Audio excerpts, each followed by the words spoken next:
नमस्कार दोस्तों, आप सभी का स्वागत है आपके अपने यूट्यूब चैनल में। दोस्तों आज इस वीडियो में बात करने वाले हैं कक्षा 12 राजनीतिक विज्ञान आरबीएसई बोर्ड के बारे में। यानी 6 अप्रैल को जो पेपर है उसका हूबहू पेपर मैं आपको देने वाला हूं।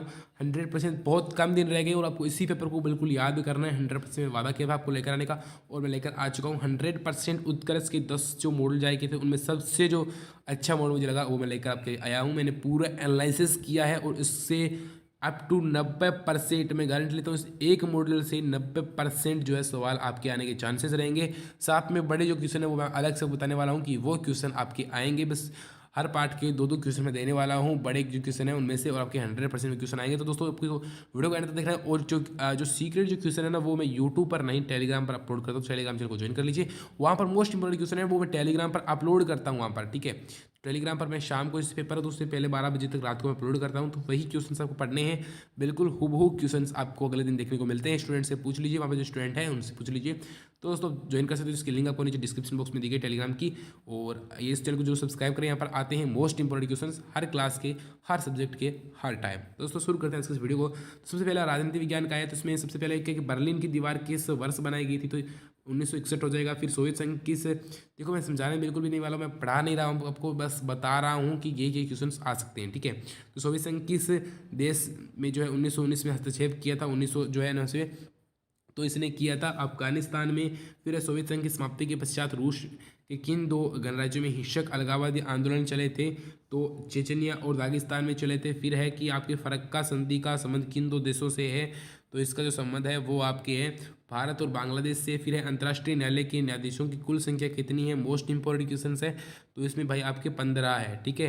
फिर आगे बढ़ते हैं, आगे है एंटी बैलिस्टिक संधि जो है आपके कब संपन्न हुई थी, तो आपकी जो है ये 1972 में संपन्न हुई थी। फिर आपका अगला क्वेश्चन है कि पीआरआई पार्टी का संबंध किस देश से है, तो इसमें जो है आपके मेक्सिको से संबंधित है, ठीक है। और आपके जो इल्सास स्केल्स के नाम से जानते हैं हम लोग।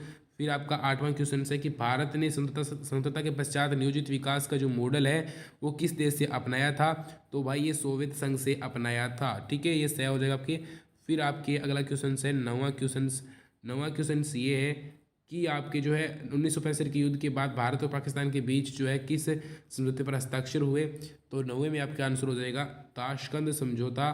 फिर है 1970 की रेल हड़ताल का नेतृत्व किसने किया था, तो भाई जयप्रकाश नारायण जी ने, नहीं 10वें में आपके जॉर्ज जो है फर्नांडिस ने किया था, ठीक है, ठीक है। और फिर है आपके ऑपरेशन ब्लू स्टार का संबंध किस राज्य से है, भाई पंजाब से है, ठीक है। मोस्ट इंपॉर्टेंट क्वेश्चन है। और अब आगे हम लोग बढ़ते हैं, ठीक है। 12वें का आपके ए हो जाएगा।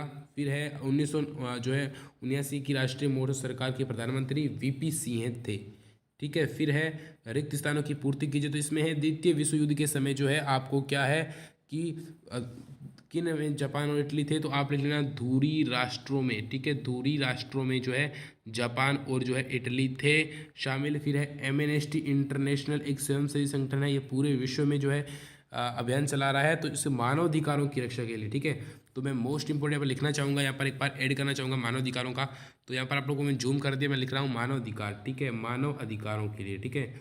ये आपके हो जाएगा मानव अधिकारों, ठीक है। आपको पता चल रहा है मोस्ट इंपोर्टेंट है, 100% आएगा, छोटे बताऊंगा। और अगला है कि एमएनएसटी जो है आपकी, अगला है कि गठन 15 मार्च 1950 को तो योजना आयोग का गठन किया गया। फिर 1950 में चीन ने अपना आधिपत्य स्थापित किया, तो इसमें जो चौथे पाकिस्तान होगा वो होगा तिब्बत पर अपना जो है आधिपत्य स्थापित कर लिया, और जो है भारत ने कोई प्रतिक्रिया नहीं दी। फिर 1967 में पश्चिम बंगाल के नेतृत्व में नक्सलवादी आंदोलन प्रारंभ हुए, तो इसका आंसर होगा कि चारू मजमुदार के नेतृत्व में, ठीक है, चारू मजमुदार हो जाएगा। फिर है 1985 का जो है शाहबानो का मामला, एक 62 वर्षीय तलाकशुदा जो है महिला से संबंधित था। और उसके बाद जो है आपके 1900 जो है से वो कानून बना था, मुस्लिम महिला कानून, ठीक है। फिर है अतिलोकरात्मक प्रश्न, सोवियत संघ के पतन यानी विघटन के कोई दो कारण लिखिए, तो लोगों की राजनीतिक और आर्थिक आकांक्षाएं पूरी नहीं हो सकी थी, और कई वर्षों से सोवियत अर्थव्यवस्था गतिरोध थी और उपभोक्ता की वस्तुओं की कमी थी। फिर आगे बढ़ते हैं दोस्तों, मोस्ट इंपोर्टेंट क्वेश्चन है 100%, ठीक है। फिर अगला द्वितीय विश्व युद्ध के समय सोवियत संघ का नेतृत्व किस सोवियत नेता के पास था, तो इसका जो है वो था जोसेफ स्टालिन के पास था, ठीक है। जोसेफ स्टालिन के मार्क्सवाद के असाधारण सिद्धांतकार के रूप में किसे जाना जाता है, तो व्लादिमीर लेनिन को जाना जाता है। फिर है कि 1991 मिखाइल गोर्बाचेव के तख्ता पलट के असफल प्रयास का विरोधकार कौन सा राष्ट्रीय नेता के रूप में उभर कर आया? तो बोरिस येल्तसिन। कौन से थे? Boris Yeltsin. मैं लिख देता हूँ आपको, लिखकर दिखाता हूँ यहाँ पर आपको। इसका आंसर होगा बोरिस येल्तसिन। ठीक है, बोरिस येल्तसिन इस प्रकार से आएगा आपके लिए, बोरिस, ठीक है, ये रह है, येल्तसिन, ठीक है, येल्तसिन। ठीक है दोस्तों, यहाँ पर मैं मार्कर सेक्शन नहीं लिख पा रहा हूँ, बाकी आप लोग समझ सकते हो, याद होगा आपको। 1990 में इराक के जो है विरुद्ध संयुक्त राष्ट्र संघ ने सैनिक कार्रवाई क्यों की थी? तो भाई क्यों की थी? क्योंकि इराक ने कुवैत पर अधिकार कर लिया था। फिर अमेरिका के राष्ट्रपति ने प्रथम खाड़ी युद्ध को नई विश्व व्यवस्था कहकर पुकारा था। तो जॉर्ज बुश सीनियर ने कहा था। किन देशों पर सर्वाधिक ग्रीन हाउस गैसों के उत्सर्जन का आरोप लगाया जाता है? तो भाई पश्चिमी देशों पर लगाया जाता है। फिर है आवर, ठीक है, आवर कौन फ्यूचर शीर्षक बर्टलैंड रिपोर्ट 1980 में किस बात को जताया गया था? तो उसमें कहा गया था कि आर्थिक विकास के चालू तौर तरीकों के स्थान पर टिकाऊ विकास जो है जरूरी है। वामपंथी द्वारा वैश्वीकरण की आलोचना किस तरह पर की जाती है? तो वामपंथी क्या कहते हैं? वामपंथी कहते हैं कि अमीरों को अधिक अमीर तथा गरीबों को अधिक गरीब बनाती है। और वामपंथियों के द्वारा वैश्वीकरण की आलोचना किस तरह पर की जाती है? तो ये वाली 9वां का हो गया मैंने। फिर है अगला क्वेश्चन आपके मोस्ट इंपॉर्टेंट, वैश्वीकरण के संबंध में संरक्षणवाद क्या है? तो भाई ये संरक्षणवाद क्या है कि अपने उद्योग जो है धंधों को सुरक्षा प्रदान करने के लिए बाहरी विदेशी कंपनियों के आगमन पर रोक। फिर सूचना के अधिकार का आंदोलन का नेतृत्व किसके द्वारा किया गया? तो ये जो है आपके 1990 में हुआ था और इसका नेतृत्व मजदूर किसान शक्ति संगठन के द्वारा किया गया था 1990 में। ठीक है, फिर है कर्नाटक और महाराष्ट्र के किसान संगठनों के नाम बताइए। एक तो भारतीय किसान यूनियन और एक था कर्नाटक का रैयत संघ और महाराष्ट्र का शेतकारी संगठन। ठीक है, महाराष्ट्र का शेतकारी संगठन था।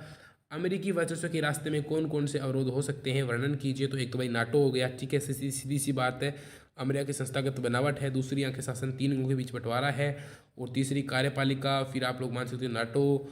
ठीक है, और फिर आप पंचम क्वेश्चन है कि भारत में चीन के बीच संबंधों में विवाद में तिब्बत की क्या भूमिका रही? भाई तिब्बत था 1950 में इसने अधिकार कर लिया भारत के बीच, एक मध्य देश बना हुआ था जिस पर अधिकार कर लिया गया। 1959 में भारत में शरण ली दलाई लामा ने और वो बन गया। नेपाल में त्रिकोणीय संघर्ष पर आप लोगों को टिप्पणी करनी है कि भाई नेपाल में क्या हुआ कि 1990 के बाद में माओवादी राजा द्वारा सत्ताधारी अभिजन के खिलाफ और इसके कारण राजा की सेना, लोकतंत्र समर्थकों तो माओवादियों के बीच त्रिकोणीय संघर्ष चला और परिणाम स्वरूप 2002 में राजा ने संसद को भंग कर दिया। 2002 में राजतंत्र लागू हो गया नेपाल में। फिर अंतर्राष्ट्रीय संगठन की आवश्यकता, कोई 2 कारण लिखिए कि आवश्यकता क्यों है। युद्ध को रोककर शांति स्थापित कर सकता है और जो है सहायता कर बेहतर जीवन स्तर विश्व के सभी देशों को प्राप्त कर सकता है। शक्ति संतुलन किस प्रकार परंपरागत सुरक्षा का एक घटक है? तो क्या है कि आपके जो है शक्ति संतुलन का अर्थ है 2 गुटों या देशों के बीच में शक्ति का संतुलन बने रहना जिससे युद्ध की संभावना कम हो। प्रथम व द्वितीय विश्व युद्ध की जो है संधियों से बंधे होना और जो है पड़ोसी देश जो है कमजोर, ऐसा लगे कि कमजोर नहीं है। इसे ओजोन परत में छेद से क्या नुकसान हो रहा है और इसे कैसे हो जाता है? मोस्ट इंपॉर्टेंट क्वेश्चन 2016 में रिपीटेड क्वेश्चन है। थोड़ा सा लैंग्वेज चेंज होगी, बाकी हूबहू पर्सन आपको 6 अप्रैल को देखने को मिलने वाला है, देख लेना चाहिए आप। वापस अगर कमेंट जरूर करना, ये पर्सन आपको 100% में गारंटी लेकर कहता हूँ ये पर्सन आपको मिलेगा, क्योंकि इसमें बाहर लैंग्वेज जरूर चेंज होगी, थोड़ी सी लैंग्वेज चेंज होगी पर पर्सन यही रहेगा।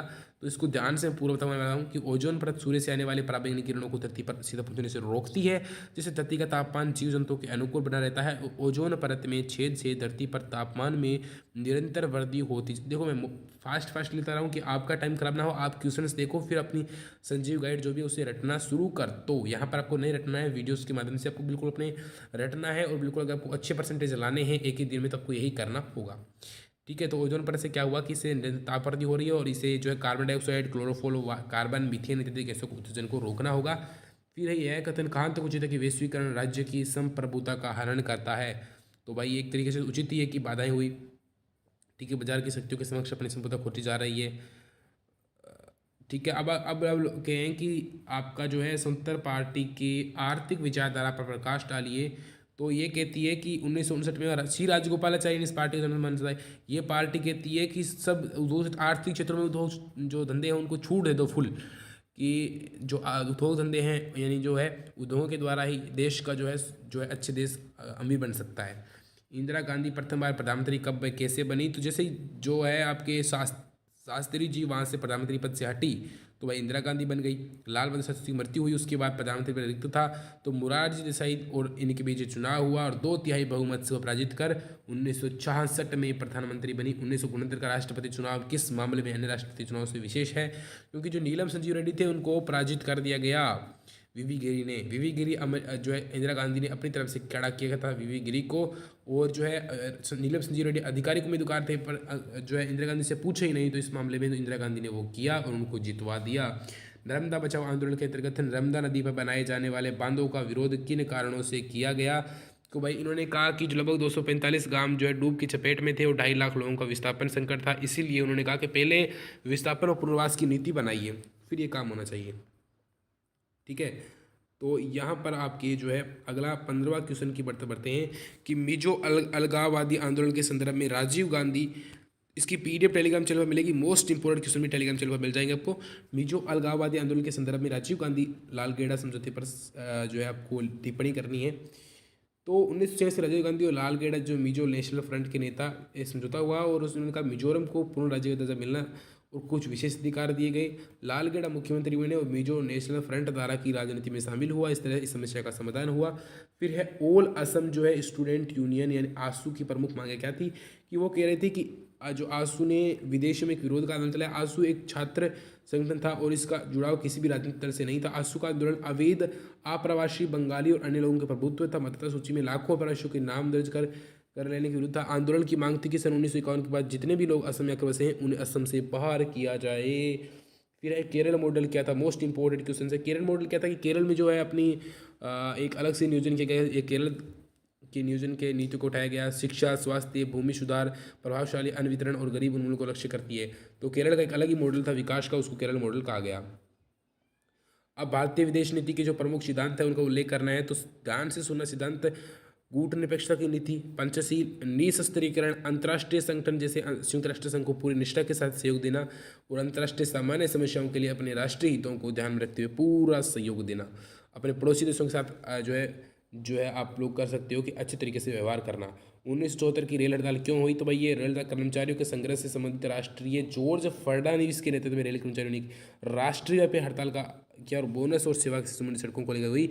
और रेल हड़ताल के जो है कर्मचारी जो है गए नहीं, फिर धीरे धीरे अपने आप ही चले गए और इसको कर बिना किसी समझौते के बाद 20 दिन के बाद वापस ले ली गई। अयोध्या विवाद क्या था, इस विवाद में 1990 के दशक में सांप्रदायिक तनाव उत्पन्न करने में किस प्रकार की भूमिका निभाई, कि भाई ये कह रहा है कि अयोध्या में जो है आपके जो है क्या बनेगा, अयोध्या में बनेगा क्या, अयोध्या में सिपहलसार मीर बाकी द्वारा राम मंदिर को तोड़कर बाबरी मस्जिद का निर्माण किया गया 16वीं शताब्दी में।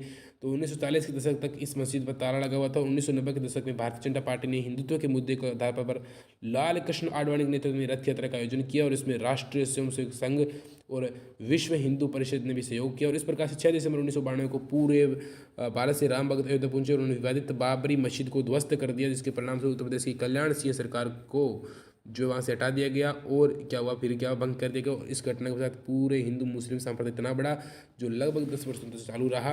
अब हम लोग करेंगे खंडदय में शीत युद्ध के आपका क्या अभिप्राय है, तो आप बता सकते हो। इसके प्रभाव क्षेत्र में कौन कौन से देश थे सभी पता है। फिर गुटनिरपेक्ष आंदोलन का जन्म किन परिस्थितियों में हुआ था पता है आपको। वर्तमान इससे प्रासंगिकता को समझाइए, बहुत इसकी जब प्रासंगिकता है वो समझानी है आपको। भारत चीन संबंधों पर प्रकाश डालिए, मोस्ट इंपॉर्टेंट क्वेश्चन है ये, विश्व राष्ट्र का या नहीं है। और ये क्वेश्चन द्वितीय विश्व युद्ध के पश्चात ये कथन चेंज होगा और ये आपको याद करके आना है। फिर राज्य पुनर्गठन आयोग जो है क्या का कार्य था, इसकी प्रमुख सिफारिशों का आलोचनात्मक विश्लेषण कीजिए, भारत विभाजन में आई कठिनाइयों का विवेचना कीजिए। मोस्ट और इजी क्वेश्चन भी है, ठीक है। और ये आपका जो पॉलिटिकल साइंस का पेपर हो चुका है, 100% में गारंटी लेता हूँ इसमें से क्वेश्चंस आपके आएंगे। और जो है आपको और कहीं से भी कुछ पढ़ने की ज़रूरत नहीं है, आप बस इसको पढ़ो, जितनी बार पढ़ सकते हो उतनी बार पढ़ो। मैनी रिवीजन, जितना रिवीजन इसका कर सकते हो उतना रिवीजन करो, टाइम बचाए उतना करो और पेपर देख रहा हूँ, अच्छा पेपर होगा आपका, 100% में गारंटी लेता हूँ। तो मिलते हैं अगले वीडियो में दोस्तों। जय हिंद, जय बाय बाय, टेक केयर।